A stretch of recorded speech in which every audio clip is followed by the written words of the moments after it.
Everyone, this is Muskan Pravesh. Welcome you all on your own YouTube channel be prudent. So आज की इस video में हम बात करने वाले हैं सेल्फ फाइनेंस के बारे में। बहुत सारे लोगों को सेल्फ फाइनेंस पता भी होगा, लेकिन जिनको नहीं पता है उनके लिए हम बात करेंगे सेल्फ फाइनेंस होता क्या है, फी स्ट्रक्चर क्या होती है, क्या इसमें हॉस्टल अलॉट होता है कि नहीं होता है, अगर नहीं होता है तो हमें क्या करना पड़ता है, क्लासेस कैसे चलती है, मेस की फैसिलिटीज क्या है, ये सारी चीजों को हम इस वीडियो में डिस्कस करने वाले हैं। So without wasting any time चलिए वीडियो को स्टार्ट कर लेते हैं।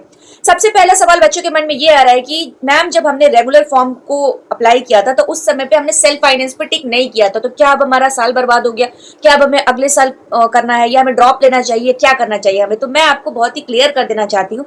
प्रीवियस वीडियो में भी मैंने ये बात बिल्कुल क्लियर की थी कि अगर आपने सेल्फ फाइनेंस पे टिक नहीं किया है तो कोई मेजर इश्यू नहीं है, क्योंकि एक बार और नोटिफिकेशन जारी होगा जिसमें आपको दोबारा फॉर्म फिल करने का मौका मिलेगा, तो आप वो फिल करके एग्जाम दे सकते हैं। लेकिन ये प्रोसेस इतना इजी और इतना हैंड टू हैंड वो नहीं होता है। इस प्रोसेस में कम से कम 2.5 महीने के टाइम तो लग जाते हैं, क्योंकि आपके रिजल्ट्स आते हैं, फिर आपके सिलेक्शन लिस्ट आती है, फिर आपकी काउंसलिंग होती है, रेगुलर काउंसलिंग होती है, वेटिंग लिस्ट, चांस में वो क्लियर होता है, उसके बाद कहीं जाके सेल्फ फाइनेंस का आता है।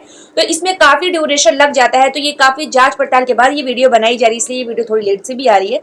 तो ये होता है 11 सेल्फ फाइनेंस का और बाकी चीजों के सेल्फ फाइनेंस का क्राइटेरिया बिल्कुल ही अलग होता है। 11 सेल्फ फाइनेंस में अगर हम साइंस स्ट्रीम की बात करें तो इस बार कट ऑफ जाने के चांसेस 57 प्लस है, क्योंकि बहुत सारे बच्चों के स्कोर 60, 61, 62 के अराउंड आ रहे हैं। तो पिछले साल कट ऑफ जो था वो 50 से 55 के बीच में था, लेकिन अभी 57 प्लस जाने के बहुत ज्यादा चांसेस है। तो मैं आपको क्लियर कर देना चाहती हूँ कि सेल्फ फाइनेंस किसको मिलेगा और कैसे मिलेगा, क्योंकि इतनी सारी वीडियोस आ रही है। मैम मेरे 37 है, क्या मुझे सेल्फ फाइनेंस मिलेंगे?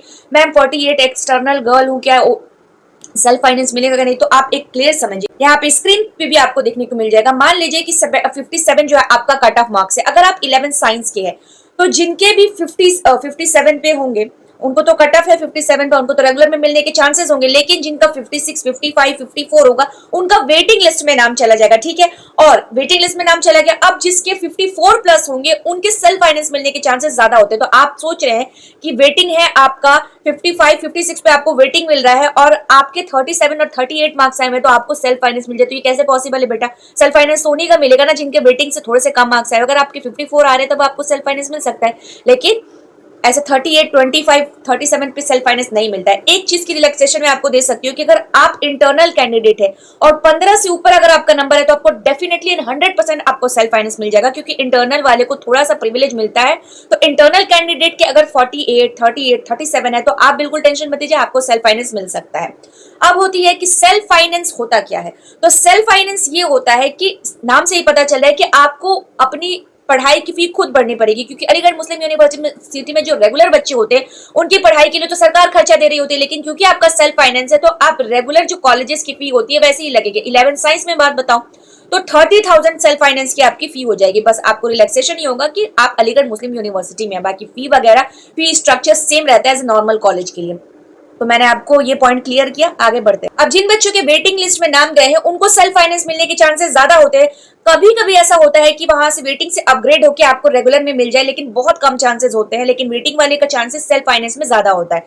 तो ये सारी चीजें क्लियर हो गई। अब एडमिशन कैसे होता है तो मैं आपको बताती हूँ कि 11th की सेल्फ फाइनेंस और बाकी स्ट्रीम की सेल्फ फाइनेंस बिल्कुल अलग होती है। 11th के क्लासेस भी अलग चलते हैं, फी तो मैंने आपको बता दिया। अब है कि सिलेक्शन कैसे होता है। तो सिलेक्शन कैसे होता है, सबसे पहले आप एग्जाम देते हैं, रिजल्ट आता है, सिलेक्शन लिस्ट आता है, उसके साथ साथ वेटिंग लिस्ट आती है। मान लीजिए कि 100 बच्चों ने एग्जाम दिया, 100 बच्चों ने एग्जाम दिया और कट ऑफ जा रहा है आपका 57, तो 57 जितने का मार्क्स आ रहे हैं उनको तो रेगुलर में मिलेगा, लेकिन अगर 55, 56 करके जो 20 बच्चों का है उनका वेटिंग में चला जाएगा। अब मान लीजिए जो रेगुलर वाले 100 बच्चे, उनमें से 20 बच्चों ने एडमिशन नहीं लिया, उनको अब नहीं करना है, किसी और जगह उन्होंने एडमिशन ले लिया, तो वो 20 जगह जो खाली होती है वो जगह मिल जाती है वेटिंग वाले को। तो वो 20 जगह जो सीट होती है वो वेटिंग वाले को सेल्फ फाइनेंस में मिल जाती है। तो अब बाकी सेल्फ फाइनेंस वाले बच्चे जो सोच रहे हैं कि 30 नंबर 35 नंबर लाने पे उनको सेल्फ फाइनेंस मिल जाए, तो ये पॉसिबल नहीं होता है। उसके राउंड अप में जैसे कि 54 के नीचे 53, 52, इवन 50 तक भी आ रहा है तो आपको सेल्फ फाइनेंस मिल सकता है। नेक्स्ट बड़ी क्वेरीज है कि क्या सेल्फ फाइनेंस वालों को हॉस्टल मिलता है? तो नहीं बेटा, सेल्फ फाइनेंस वालों को हॉस्टल नहीं मिलता है, आपको पीजी लेकर रहना पड़ेगा। ठीक है, अगर मिलता भी है तो सेकंड ईयर में मिलता है, फर्स्ट ईयर में आपको हॉस्टल अलॉट नहीं किया जाएगा। हॉस्टल पर भी एक पूरी वीडियो आ रही है तो वो आप देख लीजिएगा। 11 सेल्फ फाइनेंस वालों के जो क्लासेस होते हैं वो इवनिंग शिफ्ट में चलते हैं, मॉर्निंग शिफ्ट में नहीं चलते हैं। तो कट ऑफ के बारे में मैंने आपको बता दिया। तो अभी जो है आप एडमिशन लेने के लिए अगर आप सोच रहे हैं कि आप ड्रॉप ले ले या फिर वेट कर रहे हैं, तो आप वेट मत कीजिए। आप अगर दूसरी जगह एडमिशन लेना चाहते हैं तो बिल्कुल ले सकते हैं आप एडमिशन में, कोई दिक्कत नहीं है। जरूरी नहीं कि आप एमयू में ही पढ़े, लेकिन अगर आप चाहते हैं कि एमयू में पढ़ना तो बहुत अच्छी बात है। लेकिन आप इतना मत कीजिए कि 38 पे आपका वेटिंग क्लियर ही हो जाएगा, क्योंकि जो भी इन्फॉर्मेशन आपके सामने है बहुत ऑथेंटिक है और बहुत रिसर्च करने के बाद ही ये वीडियो आई है, इसलिए आने में थोड़ा सा लेट हो गया है। तो अगर आपके 30, 38, इवन 40 तक भी आ रहे हैं तो आप अपना सोच लीजिए कि आपको एडमिशंस कहाँ लेने हैं या क्या करना है। मेरा तो मानना है कि आप ड्रॉप नहीं लीजिए, लेकिन अगर आप ड्रॉप लेना चाहते हैं तो आप ले सकते हैं, एज यू विश। सो आज की इस वीडियो में हम यहीं तक रहने देते हैं। कल एक वीडियो आएगी जिसमें हम हॉस्टल के बारे में डिटेल में एक्सप्लेन करेंगे। So if you like my videos then please like, subscribe, share and don't forget to comment. Thanks for watching.